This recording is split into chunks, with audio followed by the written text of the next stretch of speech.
We are live, almost there. It's giving me the setting up webinar for Facebook Live. On my side, it says webinar is now streaming live on Facebook.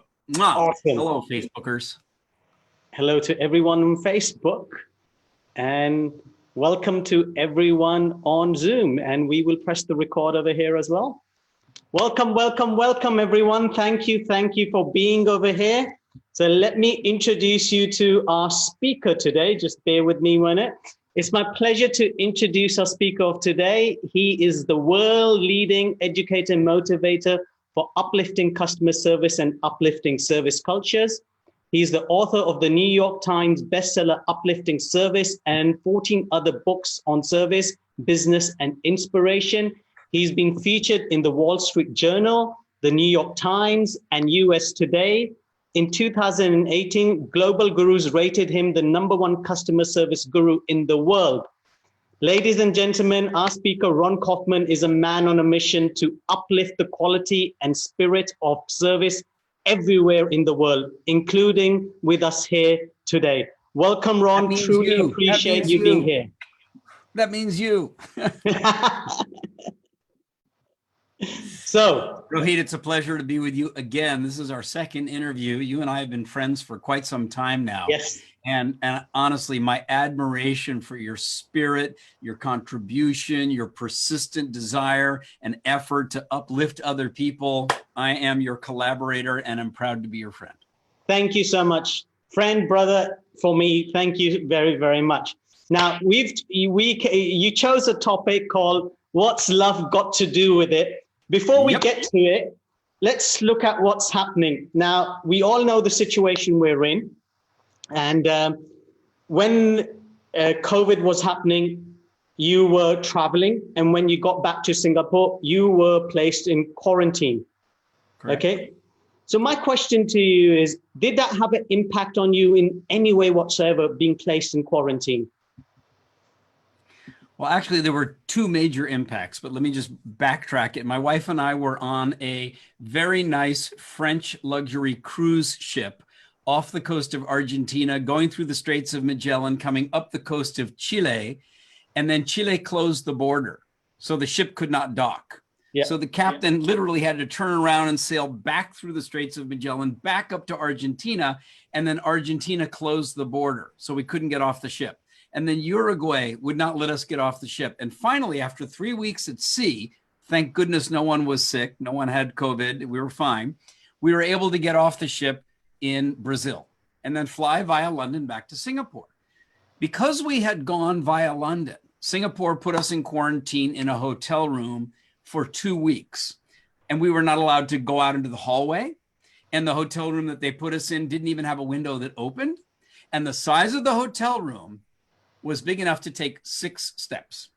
Oh, so wow. You literally 1, 2, 3, 4, 5, 6, turn around, go back, 1, 2, 3, 4, 5, 6. And my wife and I were in that tiny room together for 14 days. But that was after already being on a ship for 3 weeks and not knowing what was going to happen when we were going to get off. So by the time we got into quarantine, it was like being in a cocoon. And what happened to us is our whole sense of what we wanted to do when we got out of the cocoon actually transformed, like going from a caterpillar to a butterfly. And we realized, you know what, in these 5-6 weeks that we've been away from Singapore, the world has gone into and is going to be going through dramatic transformation. We should transfer as well. And what that means is, from a professional standpoint, yes, I'm a #1 global guru in customer service, service experience, service culture, but that's not all I want to contribute in life.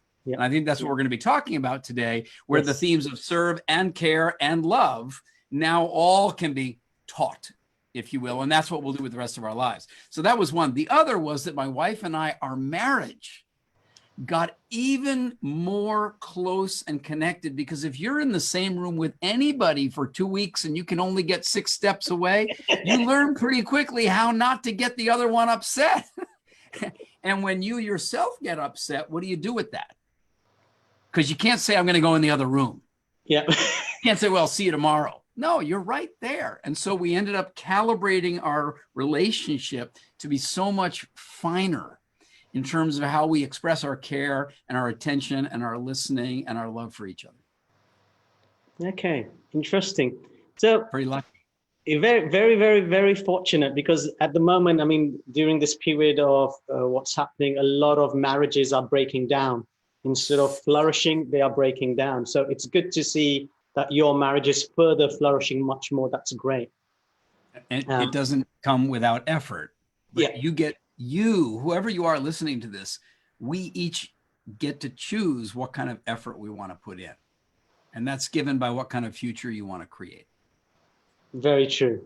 So, so you got out of quarantine, and one of the things which I noticed, this was being in the APSS group, the Asian Speaking Association in Singapore, is that you started giving away your material possessions, and you also paid for the delivery to these individuals' houses. How come? What triggered such an act? What was that all about, right? Yeah, what was that all about? And just to be clear, when you say giving away material possessions, it's like we weren't giving away the kitchen sink. It was, we had an office Yep. in which 15, 16, 17, 18 people would work. And we were immediately compressing the company and everyone was going to work from home.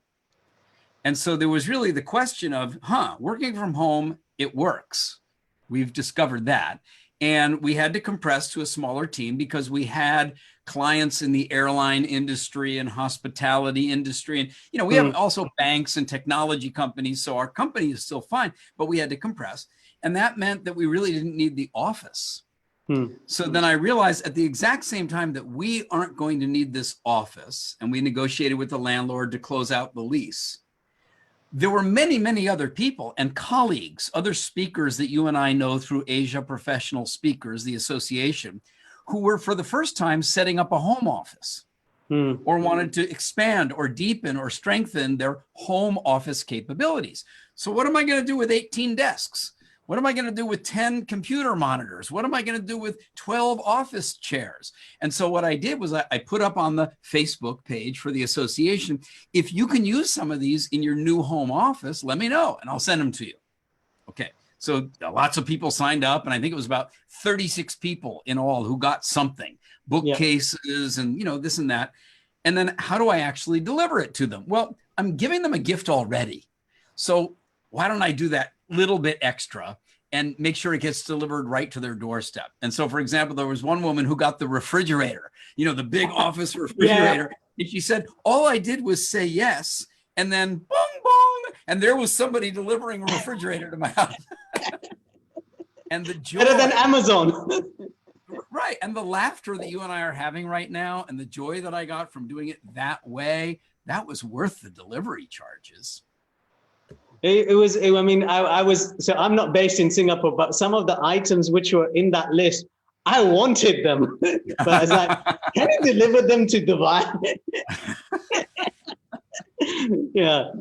So giving these office furniture, compressing the way you operate, allowed you to do this. Now, coming to the topic, what's love got to do with it? And that's why I'm wearing this wonderful shirt. This is one of my pride possessions because I'm a strong believer everything has to do with love. Now, how come this topic, what's love got to do with it, came up into your mind? Okay. So you know me as a proficient expert in the domain of service. Yes.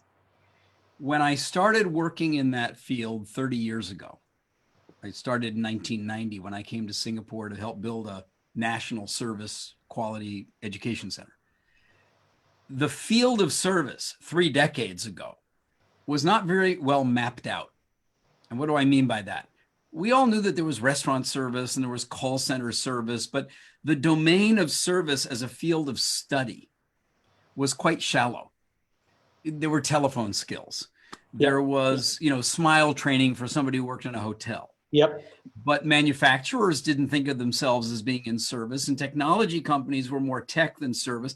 And yet over the decades, everything got essentially commoditized with global competition. And so service or client or customer experience, not just product quality and feature and benefits, started becoming much more important. And so the field grew, and I grew with the field.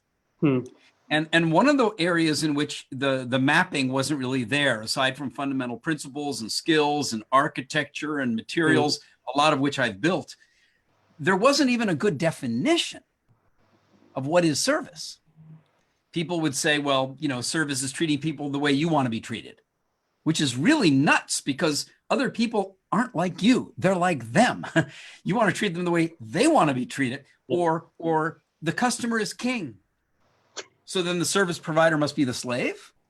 That's not a good definition of service. Right? So I really dug into it, and it took me about a decade of studying before I was able to write the sentence, service is taking action to create value for someone else. Beautiful. Once I'd written that one sentence, everybody from the boardroom, leadership, supervisor, manager, frontline, call center, internal service, external service, B2B, B2C, everybody could go, yeah, that makes sense. We take action to create value for a colleague or for a customer. That is service. Beautiful. Great definition. Used it for about 25 years before I became dissatisfied with it. And I said, wait a minute, there's a slight flaw. There's a weakness in this definition because it says service is taking action to create value for someone else. Well, what about self-service? That's service. You're taking action to create value for yourself. And that is service, self-service. So then I had to relook and I say, what am I missing here? And here's what I came to. Actually, authentic service is taking action to create value for someone you care about. Okay. But then somebody says, I don't really care about my customers. I just want to sell them something. Okay. But then what you're saying is the person you care about is yourself. You want to put food on the table. You want to pay for your retirement, your kids' education, whatever it is. You need to make money. So you're going to find a way of taking some action that creates value for someone, which in turn will get value for you and you're the person that you care about.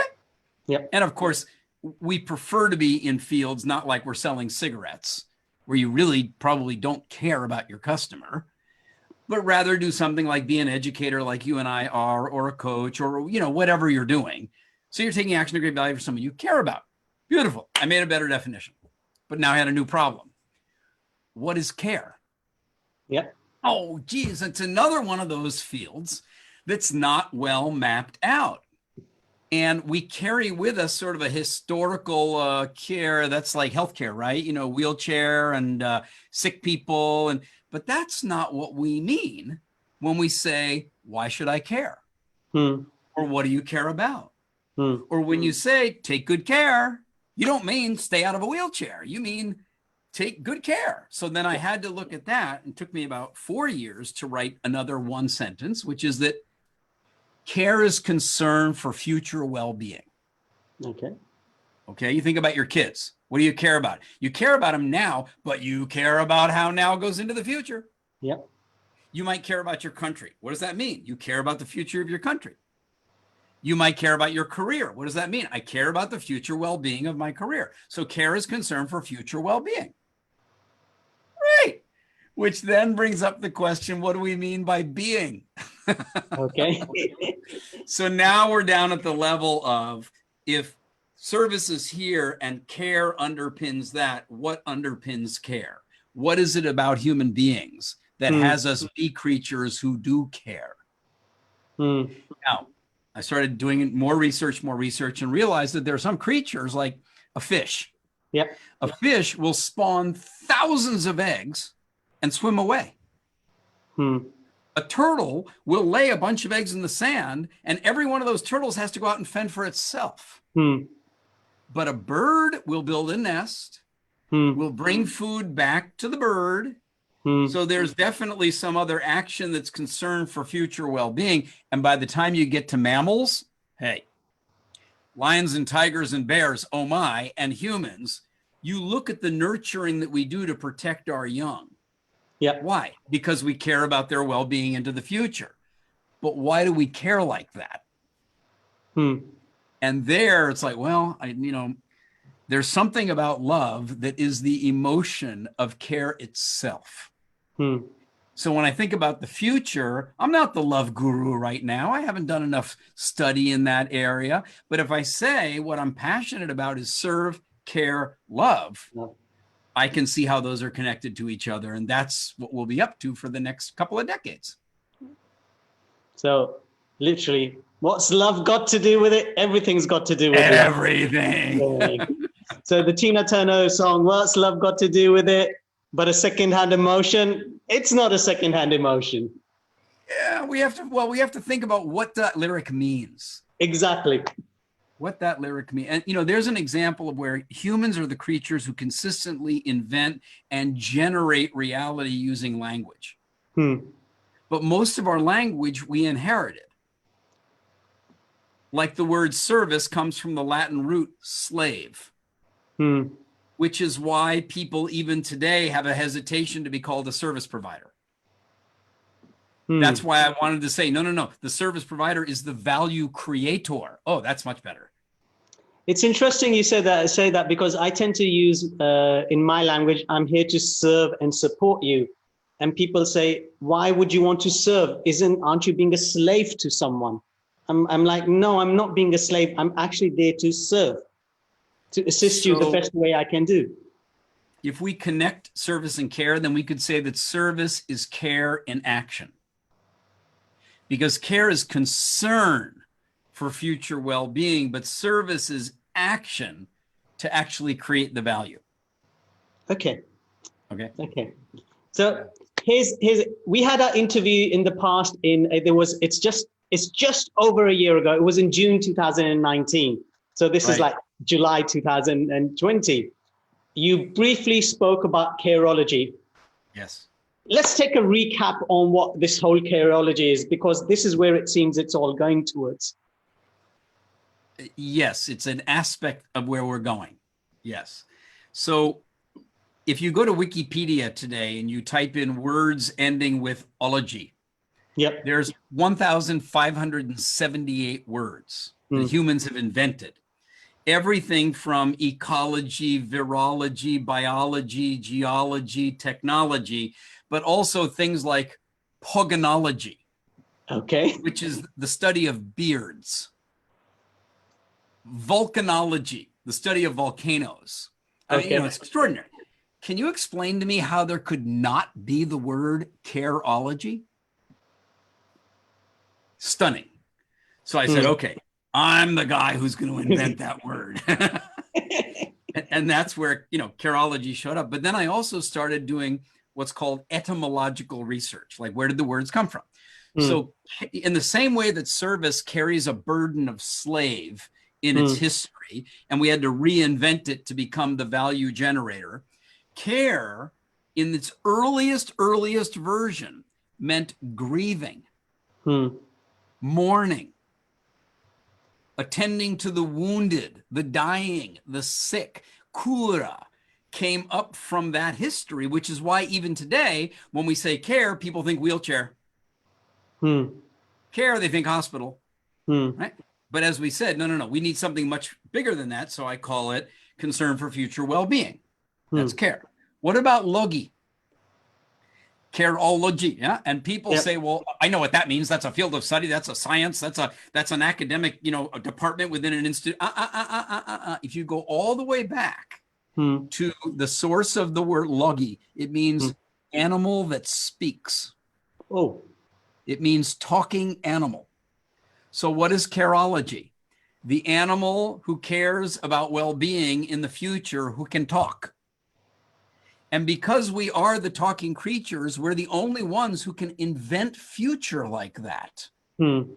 Dolphins dolphin around, dogs dog around, and they'll be doing it in hundreds of years. But humans keep evolving and evolving and evolving because we have language. We are the creatures who talk and who therefore can create a future in which we attend to the well-being of, for example, today in society. Oh my goodness. Look at what's going on in the world today as far as geopolitics, as far as medical issues, as far as dignity and respect and gender differences and racial differences. And we're inventing a future in which the aspiration is that we're taking better care of the future for each other, with each other. We need something like careology to be a field that's not a weird abstraction. It needs to be taught in schools. It'll be really, really great for that to be implemented into the schooling system. Be amazing. And not just at a low level, I'm talking about from starting off into school, into universities, and into outside education as well. Well, Rohit, since you mentioned it, I'll tell you where we're sitting right now. We're working with some brand people because uplifting service, as you know, is what I'm known for. But how do you put care and love into that? Yes. So we're now going to do uplifting service, uplifting care, uplifting love. Oh, wow. And build a Kaufman Academy over the umbrella.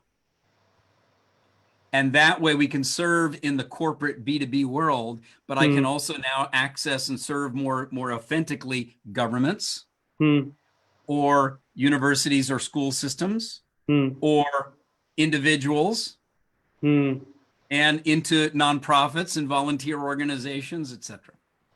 So I think since we have uplifting care, I'm going to save the word careology for the more advanced level within the care curriculum, where we can talk about linguistics and derivation of words and core meaning. Wow. Okay. So, so you've spoken about the background of careology, how it's derived. How would one apply careology into their home, their work, and their life? Well, let's take home first. Okay. Or actually, let's take work, because that's the one that's been provoked so seriously for so many people right now. So if care is concern for future well-being, and you have team members, you have employees, and even to the extent, let's say, you need to let someone go, your business is downsizing, whatever the situation may be. How do you do that and not have it be a transactional termination? Yes. If you want to bring careology there, then you're committed to their future well-being, even if you're not able to be their employer. Yes. So then you actually want to generate conversations to help them think through, who are you? What do you love? What do you care about? What are your natural talents? What are you willing to learn? What resources do you have? What network do you have? What network do I have? How can I take action to help you? When should we talk again? What should we talk about? That's a lot different than you don't have a job anymore. That's care, concern for future well-being. If you look at it like you think about your customer, and you might even have a contract, and the contract might even have a service level agreement, and you fulfill all of the specifications and all of the expectations. But that's different than serving your client in a way where they have the experience that you are authentically committed to their future well-being, not just to fulfilling the conditions of satisfaction in the contract. And we all know the difference between someone who says, yeah, here it is, this is what it costs, versus someone who pauses and says, tell me what you're going to use that for.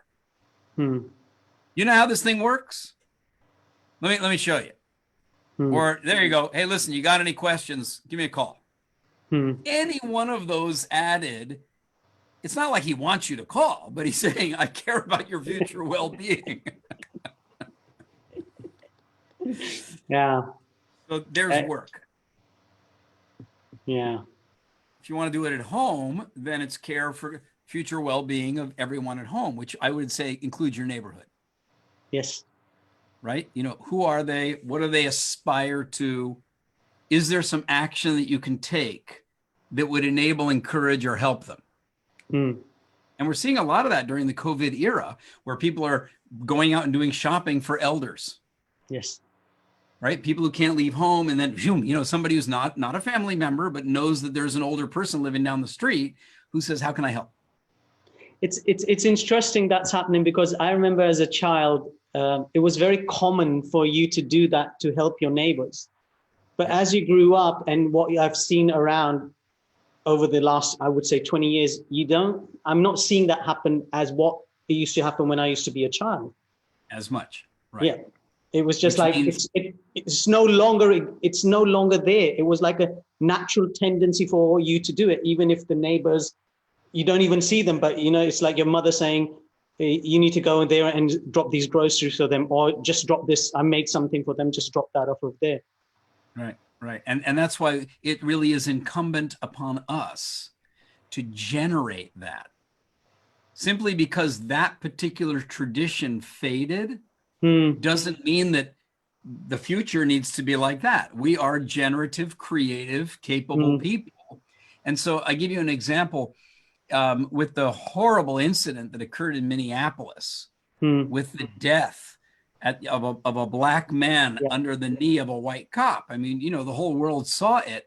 But what was extraordinary, because that wasn't unfortunately so extraordinary, that's been going on for a while, was the number of people who are not of color who came out and said, not okay.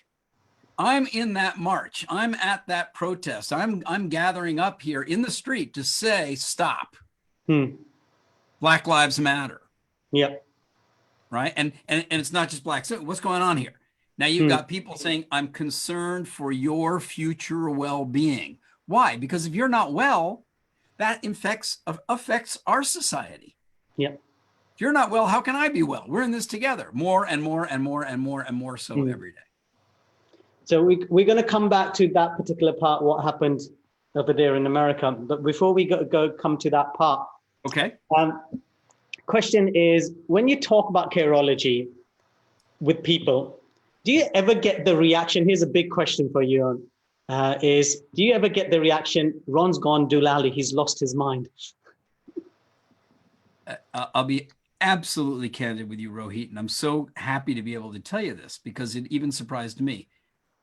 100% of the time, I've gotten people saying, good, do that.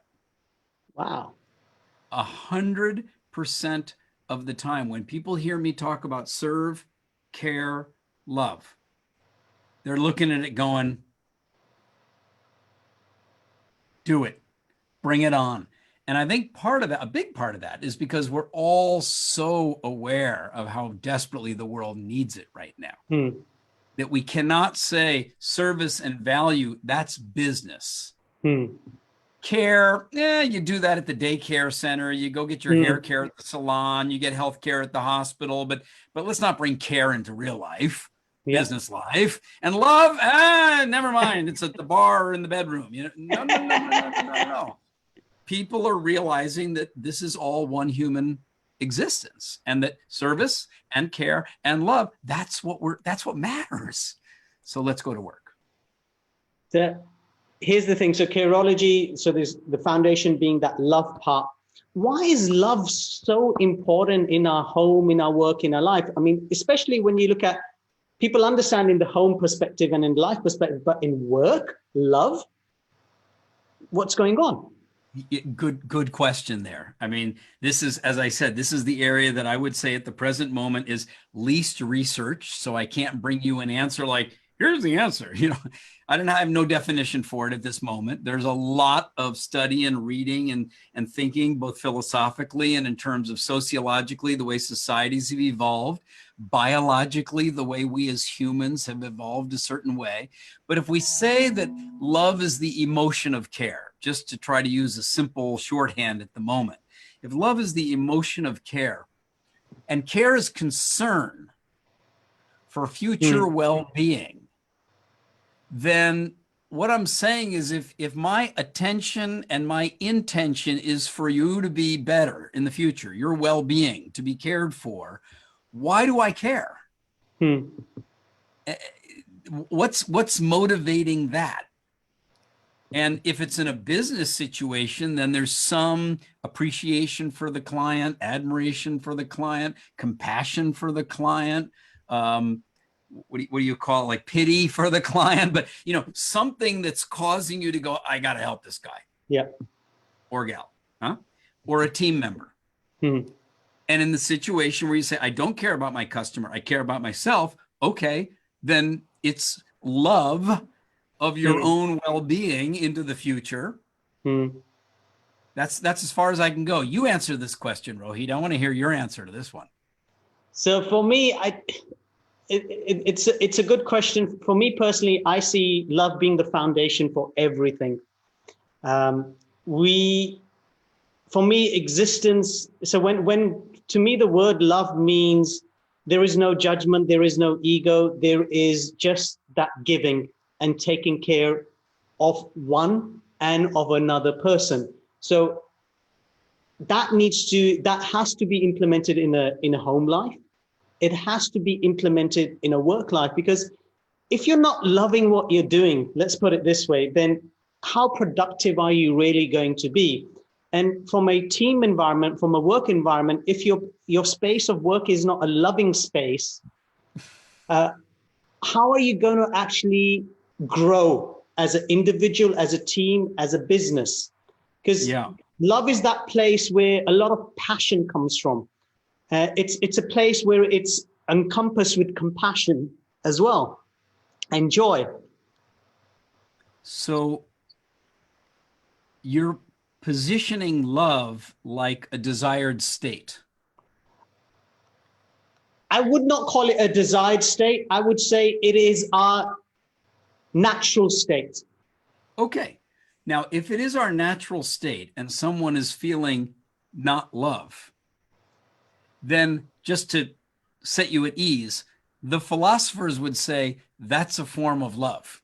That it could be not something means that it's connected to it.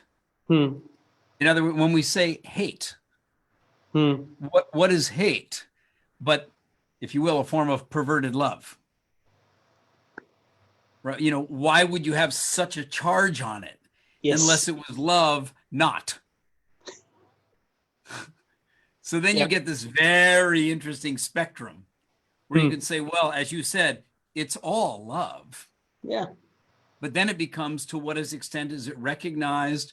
Is your life aligned with it? Is it expressed? And then you start moving up that scale of a life you really love. Absolutely. Okay. By the way, I'm meant to ask you questions, not the other way around. Well, it's a conversation. I'm only joking. Only joking. In this time which we're in, how could someone implement careology, for example, for someone who's lost their job or their business has collapsed? How would they implement this thing called careology into their existence, into their life? Because they see that the job is lost, the income's not coming, or the business is collapsed. How do they provide for themselves and their family? What do they do? Yeah, I think there's two ways to look at the question. The way you've posed it is really the dire circumstance. Yeah. In other words, the business collapsed, lost my job, and I'm out of money. Okay, got that. So then at that point, you literally need to shift from the world of care into the world of service. Because your outcome must be that you generate value. So then you must find some way in which some action that you take is valued by someone else. That someone else will say, you do that. They won't use these words. They won't say that contributes to my well-being, therefore I value it, therefore we can be in a service transaction. They won't say it that way. But that's what you need to be looking for, is what actions could you possibly take that would be of value to someone else? Because in generating that, then you get value yourself. Yep. Okay, that's sort of the dire straits version. Yes. So you cannot be focused on yourself. You've got to be focused on what would someone else value. Yep. And then go out and make offers for that. Yep. Or then go out and find where are people requesting that.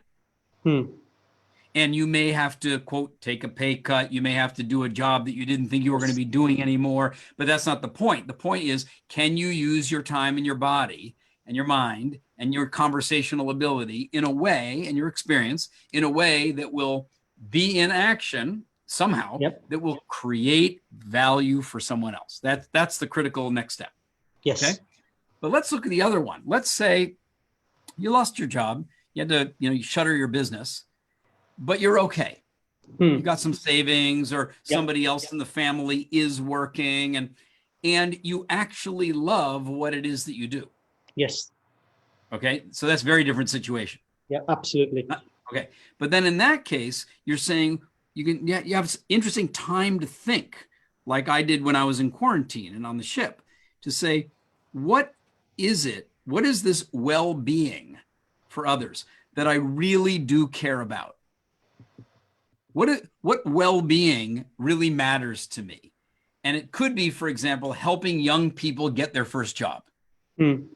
It could be helping people appreciate the aesthetics of interior design. It could be, oh, and by the way, in the world when you had a job, you were called a career counselor. And in the world of when you had a job, you were called an interior designer. But the job is gone.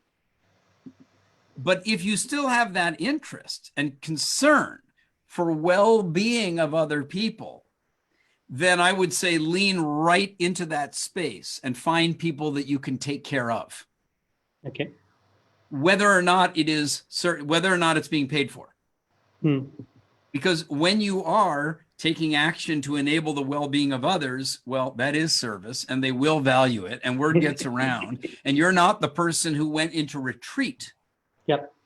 You're the person who actually leaned forward to help other people, even without getting paid. Oh, you know how the universe works. If you constitute yourself that way, it's not going to be very long before other things are coming back to you. That's just fundamental universal energetics. Makes sense.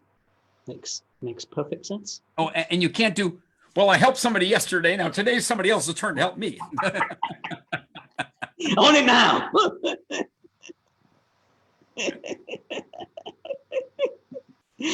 Oh, so right? I'm going to ask you, so going back to this thing, what happened in America, you opened this whole talk about pluralism within Singapore and the virtual world. You had within the association, you had this call. What was the reason behind opening the whole talk, and how does this relate to careology itself? Thank you. So when George Floyd died, and it was captured by a very brave 17-year-old woman on video, so that the whole world could experience what the whole world could look at and say, unacceptable, intolerable. Don't tell me how we got that way. This is not okay. And you had a huge number of people going, you just happened to see that one on video. This kind of stuff's been going on, and it's institutionalized. Bum, bum, bum, bum, bum. So I was very busy with figuring out what to do with the business and creating the CARE principles. And in the Speakers Association, this arising of concern showed up called Against Racism. Yes. And it showed up as an image on the page, and you know, people were being asked to do certain things to demonstrate that they were against racism. And you know, I just wasn't involved in the conversation for a while. And so a couple of weeks went by, and I turned over and I looked at, oh, look at that. You know, like, where did this come from? Not where did this come from, like it wasn't there, but the expression of it sat funny with me for a moment. It's like, wait. I took me about a day and a half to figure out what was going on for me about that. And what I could see was, well, it tells me what you're against, but it doesn't articulate what you're for. So just to be against generates dissatisfaction, which is fine. It's fine. It's fuel for change. But then you can't just say that what you want to create is the opposite. Right? So, like, what do you want to create? And when I looked at what is the problem with racism is it's structural, it's historical, it's sociological, it's legal, it's financial. It is a structural phenomenon that exists. And for anybody to say, I'm not racist, well, you don't really fully understand what racism is then. You can't not be. So then, whether you're of color or you're privileged white, like I grew up, And so then I started looking at it and going, well, what am I for? And what I'm for is respect. Yes. And curiosity. I want every human being to have a sense of self-dignity, self-esteem, self-respect. I just use 3 different words. Some of that has to do with what are you doing with your life, not just how do you think about yourself. And have curiosity for people who aren't like you. Not judgment, curiosity first. And then if you're truly curious about others, then, and you listen, then you could respect, even if they're very different, even if they end up having beliefs that are different than yours, or practices or traditions or norms or standards or a society. But like, how did it become that way? Not like they're bad and wrong. And so then I said, okay, let's call that pluralism. This idea that, and then against racism. So I said, well, let's do another one called promoting pluralism. And as you know, there was a woman, an African-American woman in Asia, married to a UK white fellow, and an Indian Singaporean married to a white Ukrainian woman. Yep. And a Chinese woman living in Singapore, but who's from China. Yeah. And has experienced years and years of discrimination because she's Chinese, but not from Singapore Chinese. And I said, oh, this is a good mix. And we got together for an hour and we opened the doors and invited people. And we had a lot of good folks there. And all 3 of them really got to tell their story. Yep. And I did too. My story was one of recognizing white privilege. Yes. And then taking responsibility for studying that. And you know, getting present to it, like, not like, well, I just got the lucky break. Like, well, yeah. And what do you care about for the future? And if what you care about for the future is future well-being of humanity, then it's not okay to just go, I don't need to talk about this because I got on the lucky side of the deal. In fact, even more responsibility. And that's why I was the convener of that space. Yeah, it was interesting. My computer crashed, so I couldn't finish the whole thing, but it was a very interesting conversation which was happening. And for me personally, when people talk about against racism, fight against racism, I'm very uncomfortable with those words. I have experienced so-called racism, but at the same time, I can also say I've experienced more racism from people of my color than from other colors. So, and it comes down to a simple fact is what is going through their beliefs, how they've been conditioned, raised that way. Exactly. So I remember I shared a small note with you saying, when we start looking everything from a place of love, we start raising our consciousness. And therefore, this fighting and standing up, it doesn't fit in for me personally, especially when I've experienced it myself. So it was very interesting to hear the whole conversation, the whole point of views during that particular session, and how you came up with this pluralism to get the whole association together and to talk about it and trust people will take that action to raise their consciousness. It starts with awareness. Yes. And if I can be aware with a sense of curiosity about a colleague, and you know, everybody who was on that panel was an esteemed colleague in the association, but talking about things that we normally don't talk about. Absolutely. Now, I want to say something when you mentioned about sort of the tradition, the society in which everybody's raised in some society. And nobody is raised being told, and our society is wrong. Right? So, you know, you're a baby, you're trying to figure this whole thing out, and it just seems like that's the way it is. So we have a way of passing down traditions. One of the things that we don't have that as robust is a tradition for transforming our traditions. We have traditions for amending, for gradually evolving, but transformation of traditions. And what I'm saying is, no, it's time for us to do that. But we need to teach then, how does language work? What does it mean to have the declarative generative power? How do you learn what's occurred over history? How can you intervene within that conversationally with others, bring forth a new possibility, et cetera, et cetera. Great. I call that generative historic responsibility. Holy gee. You mean this wasn't taught in high school? There's many things which were not taught in school at all. Well, let's go to work on that, Rohit. Agreed with you. So we've got some questions from the attendees. Great. So here's one from Ray Jacobs. He starts off by saying, excellent presentation, Ron. When you are called into work with a business, how much time and effort do you spend with the top leaders of a business to have them totally buy into your concepts and principles? Yeah. So that's the first part. So then I'll let you know what the second part of the question is. Okay. So this depends a lot on the level of client readiness. Yep. And the level of authority that the client has who we're in conversation with. So I give you two examples.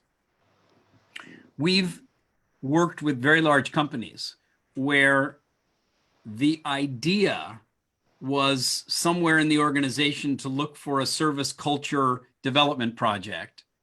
But then as they started realizing what would be involved, they realized we should not go forward unless and until we get alignment of the most senior team. And then we would be given access for conversations, and then they would start to realize and realize and realize. So now the ideal way to begin in a large organization, if you're going for a cultural transformation, is with a service leadership workshop at the top to make sure the team understands and is aligned, and then you can more easily cascade. Okay? But let's be candid. Not every company is ready for that. Yes. Sometimes you may just have somebody who runs the call center or somebody who has the HR team or the finance officer or is responsible for sales within a certain geography. And so it's just, within that team. And so now one of the reasons that we're rebuilding so much of our materials and our offer is we want to be able to serve that person, to serve their people. And then what will happen is those around them will start to realize, now we're getting better service from them. What are you guys doing over there? And it can spread this way. But if you're doing it that way in a large company, as our questioner probably is thinking, you have to be ready for the possibility that as it goes up, somebody up here may not believe. Yes. Or want to. So I can give you an example. We did a lot of work for a very large software company in Redmond, Washington, which I will not name. Okay. Okay. And, there's a new CEO there now who incidentally comes from an Indian background. Yeah. But was preceded by a very dynamic, yes, big American white guy. Yeah. And we got further and further up the chain. Yeah. Until we got right to the chief operating officer who said, I get it. I'm down with this. We wrote his speech. He recorded the video. And he said, but we just need to get sign off from the top. And it went up to the top. And the top said, why should I improve service? Am I going to sell more software? Okay. And at that time, the business model was long-term license contracts. Okay. And so once they had you, they had you. Yeah. So okay, we could spend time, energy, money and improve our service, but are we going to make any more money? And if the answer is no, why bother? The world has changed, baby. Today, with everything on subscription and in the cloud, you're a click away from converting. Yep. And so the attention to client experience has become much stronger. Oh, and by the way, the CEO got changed. And the culture changed. Yeah, so this is a continuation to what you're saying. Is the question Ray continued to ask was, and if you don't get the total buy-in, have you walked away from a project? That's a great question. The answer is yes, but we walked away from it during the early stages of discovery. Because what will happen is we'll raise the bar for the minimum education that they need to undergo to even understand what we can do. And if we already get early on that they're not available or they didn't get around to it or then, at a certain point, we recognize this isn't going to go anywhere on the implementation. So we'll just scale back our attention or our effort. And in those situations, they never chase us. So, it works out earlier and easier to discover that. Okay. Yeah. So there's another question, which is on Facebook, which came up is, doesn't it all start with respect? You talk about careology, love, service. Doesn't it all start with respect? That's what the question is being asked. And that's by Anwar in Malaysia. Hi, Anwar. When you say start with, let's go back to the beginning. Yeah. Because that's what he said, start with. Okay. And as far as I've heard, Rohit, I haven't checked this out for myself personally, but as far as I've heard, long ago in the beginning, you know what they say? There was nothing. Yes. And then it exploded. Well. And then it exploded. Okay, there's a big bang. Now, I really have a hard time getting my head around this one. I mean, there was nothing, and then it exploded. Well, okay, fine. That's a good story, right? And as the energy exploded and became formed into mass, and some of that was so energetic, it was radiating like star, and some of it was more inert, if you will, like dirt or rock. And then some of that rock ground around and it was a night's distance from, and then eventually the chemistry became liquid.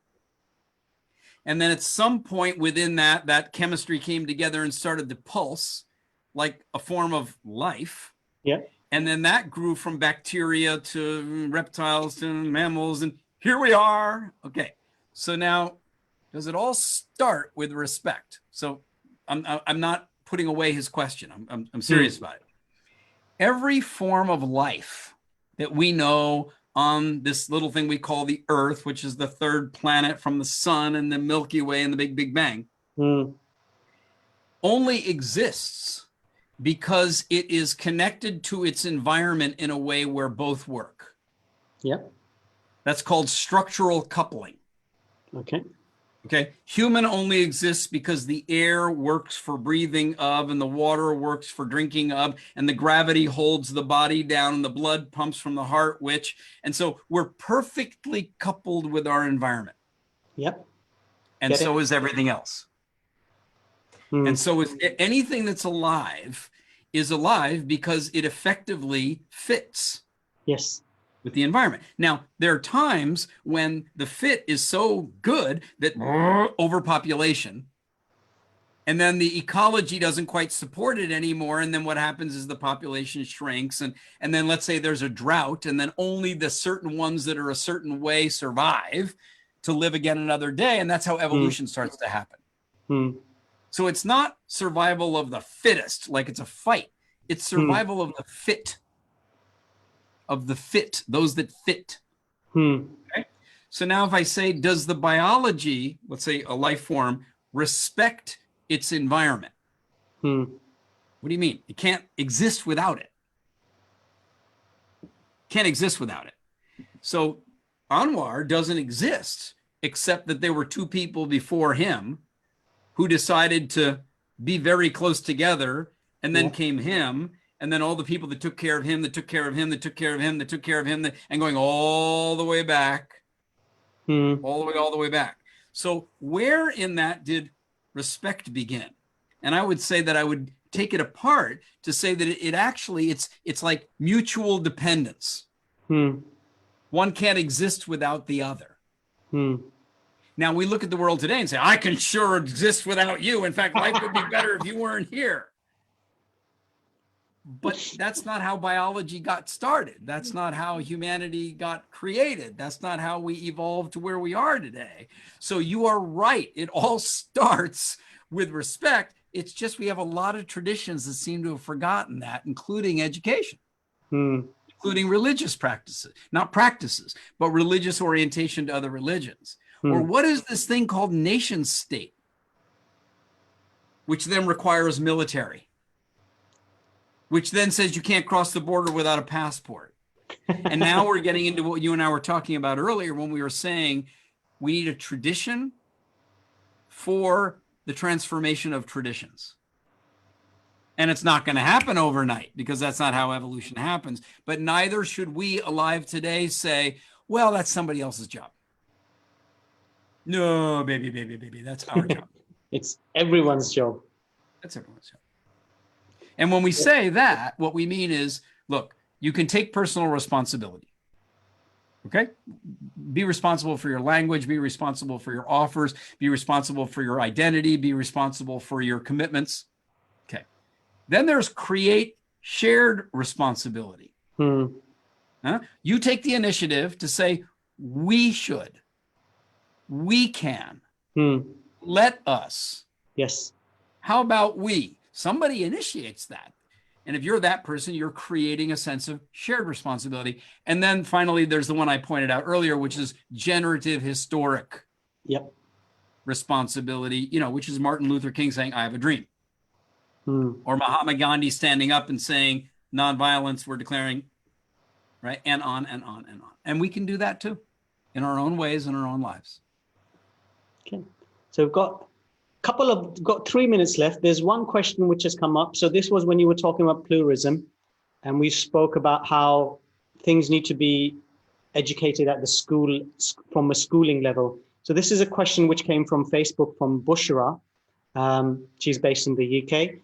She's asking, hey, Bushra. Why start at schools when it's the grown-ups causing the issue in the first instance?